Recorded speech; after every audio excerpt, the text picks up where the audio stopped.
დაწიეთ ფასები ფასდაკლების დროა ამ ლოზუნგით არასამთავრობო ორგანიზაციის წარმომადგენლებმა და C ჰეპატიტით დაავადებულმა პირებმა ფარმაკომპანიებთან საპროტესტო აქცია გამართეს. აქციის მონაწილეები თავდაპირველად როშესთან, შემდეგ კი კომპანია მერკის ოფისთან შეიკრიბნენ და C ჰეპატიტის სამკურნალო პრეპარატების ღირებულების შემცირება მოითხოვეს. ორგანიზაციებმა აქციაზე სიმბოლურად აქციის შავ-თეთრი ფოტოსურათებიც მიიტანეს. მოთხოვნას დღეს მხოლოდ ერთმა ფარმაკომპანიამ უპასუხა. როშეს წარმომადგენლები გიორგი რამიშვილი აცხადებს, რომ მედიკამენტებზე ფასის შემცირების საკითხზე მუშაობა უკვე მიმდინარეობს. საკითხს ჯანდაცვის მინისტრის მოადგილეც გამოეხმაურა.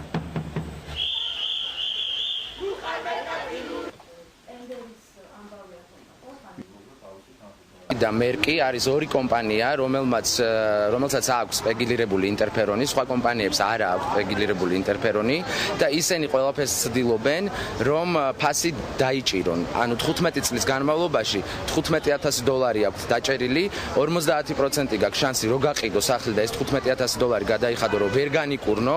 ანუ არ არის ეს იდეალური წამალი, 15 წლის წინ მოგონებული წამალია, 35 მილიარდი უკვე ამოიღეს და ჩვენ მიგვაჩნია, რომ დღეს უკვე ფასდაკლების დროა.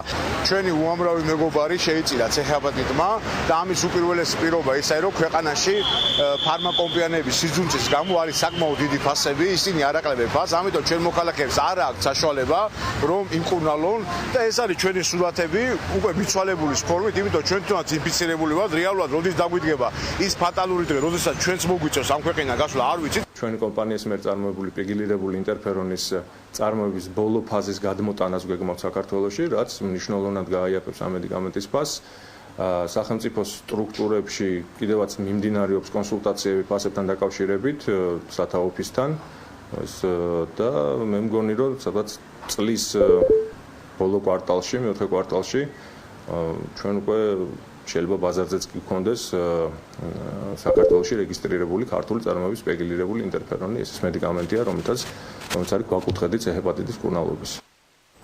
საქართველოში ნამდვილად სუნცირე 4-ჯერ მაღალია ზოგიერთ სხვა ქვეყანასთან შედარებით და ჩვენ სწორედ ორი სამინისტრო, სასჯელ ასრულება და ჯანდაცვის სამინისტრო სამთავრობო სტრუქტურებთან ერთად მუშაობთ ძალიან აქტიურად ფარმაცევტულ კომპანიებთან და მიმდინარეობს მოლაპარაკებები ფასის მნიშვნელოვან შემცირებაზე. სასჯელ ასრულების სისტემაში პროგრამა იწყება მიმდინარე წლის შემოდგომაზე, ხოლო ჯანდაცვის სამინისტრო 2014 წლიდან დაიწყებს პილოტურ პროგრამას და 2016 წლიდან ვგეგმავთ, რომ მივაღწევთ საყოველთაო ხელმისაწვდომობას C ჰეპატიტის ანტივირუსული მკურნალობის.